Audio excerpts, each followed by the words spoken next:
Alrighty, everyone, welcome back to another freshly minted Phantom Edge episode. I have a very special guest today. I have Simon, who is the co-founder and product lead at CompareNodes.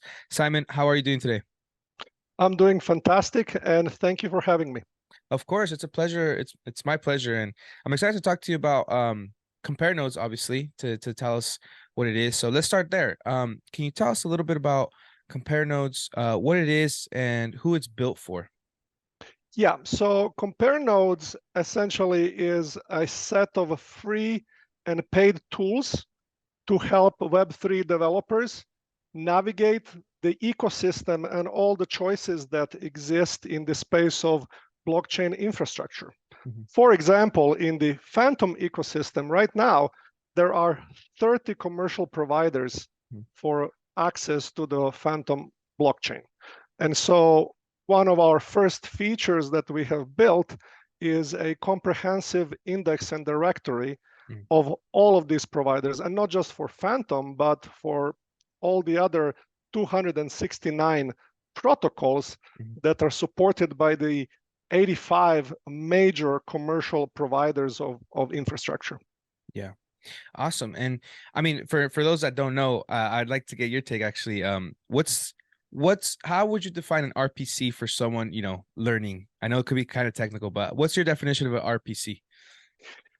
My definition of RPC is basically the native language Mm. of the interaction with the blockchain protocols.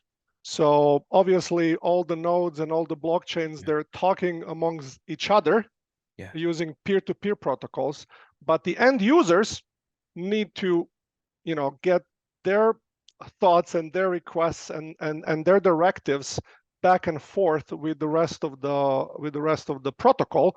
And so the interaction between a wallet and a blockchain is actually going between their mobile phone and an RPC node using the RPC protocol, sending messages and data back and forth.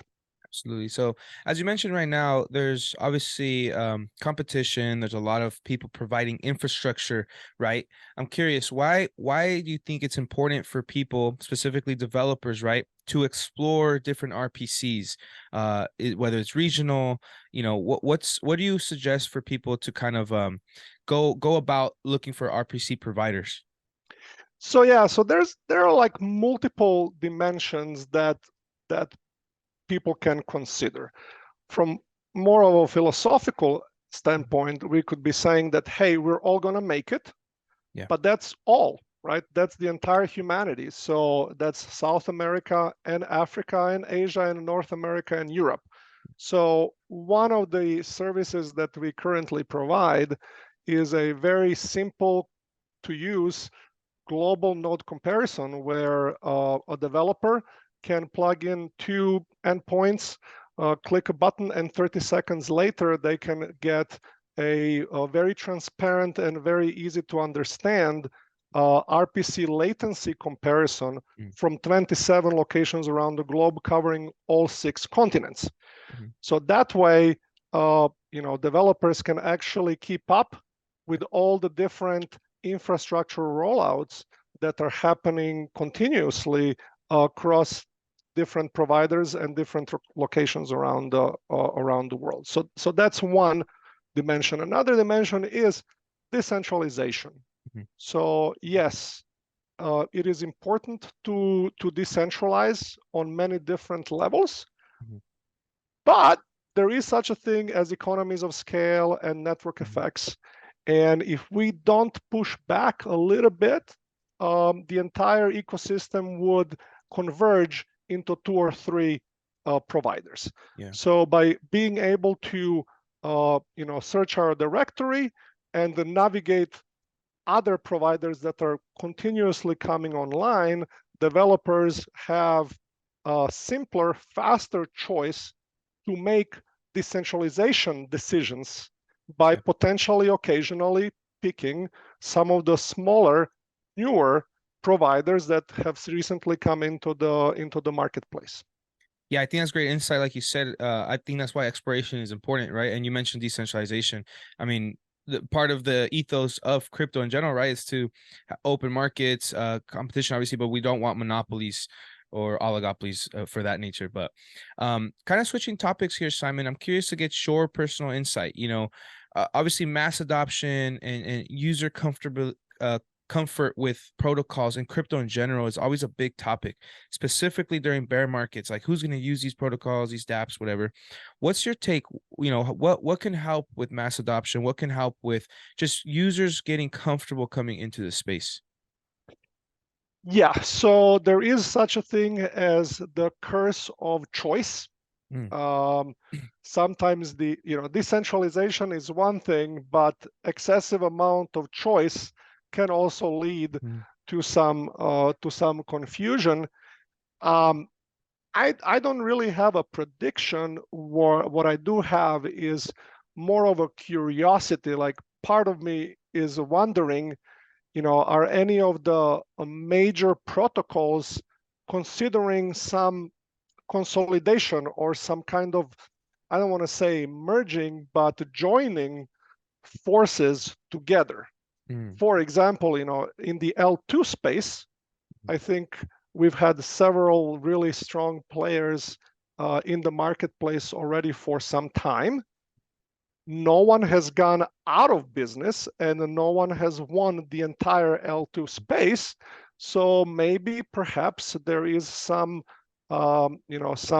space and some value to some of these protocols joining forces together and combining the technology and the feature set yeah, into one superset yeah, protocol. Yes, we have bridges, but bridges do become points of weakness because it is a additional integration, and various different things can happen at the when you're, it's kind of like welding, right? I mean, the yeah, weld is never as strong as the raw material, yeah, kind of, and that's kind of like what the bridges are. So I don't know, like, even somebody like Polygon, yeah, Optimism, Arbitrum, L2s, maybe there's some space of combining forces and achieving simpler, yeah.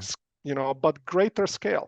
I don't know. That's one area in which I am curious if there's some ability to improve the adoption by reducing some choices but increasing the capabilities at the same time, Yeah, I like that.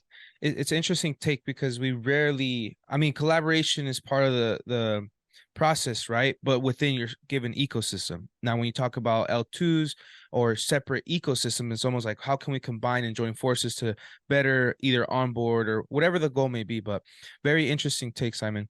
Now, last question I have for you, another personal question. What are you keeping an eye on these days? Is there anything that's on the horizon that you're bullish on, Mhm. specifically from a technological standpoint? What's been keeping you kind of interested?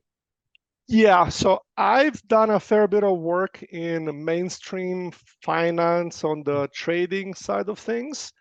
So like working on trading algorithms that are trading on NASDAQ and IZ, and Mm, long ago exchanges like BATS and EDGX and so forth. And then at that time we used to have the T plus 2 or 3, and now it's trying to go down to T plus 1 and things like that. So I always thought that DTCC and DTC and those companies that work in the settlement side of the fintech mm, would be able to make some really useful, innovative ways of making their processes more efficient using blockchain technologies on a industrial, institutional side of things. And from what I'm seeing, a lot of things are happening, but they're just not very exciting yeah, because there's not a chance to do any pumps and dumps in that space, kind of a thing, which is, I think, is a good thing.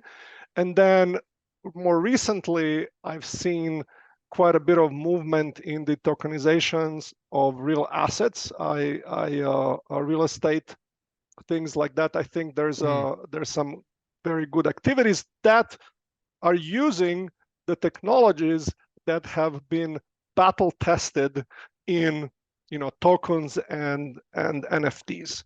Yeah. So I think that's kind of what I've been seeing on the use case Yeah. side.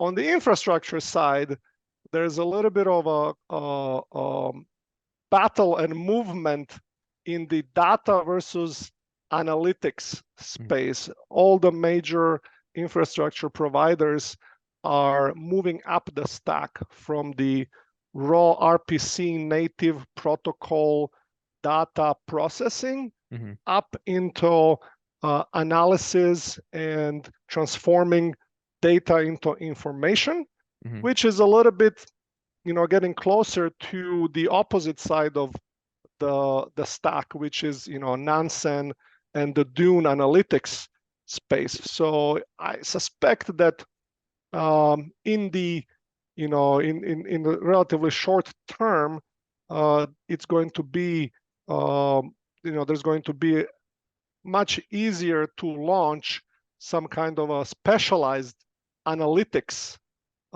applications, visualizations and things like that, just because the data models are going to be more readily available in a final form provided by infrastructure providers like ChainStack and QuickNode. They're all adding GraphQL and subgraphs Yeah. features to their stack and things like that. Yeah, no, very interesting. I think there's a lot of like you said, a lot of room, a lot of areas that people may not be paying attention to, like you mentioned, and where there could be a very, very big use case. So Simon, thank you so much for spending some time with me today. We went over, compare nodes, the importance of RPCs for developers to explore different RPCs, what they are, right, in an easy manner, and a little bit of some of the personal takes you had on adoption and things you're bullish on. So it's been a pleasure, Simon, and I hope to talk to you in the near future again to see any updates around your personal takes and obviously compare nodes. So thank you so Thank much. you so much. Glad to have me, and I wish you all the best. I'm sure that lots of new things are going to be Yes, happening and lots of activities to report and discuss in the near future. of course, Simon. Thank you so much. You have a great day. Great day. Bye bye.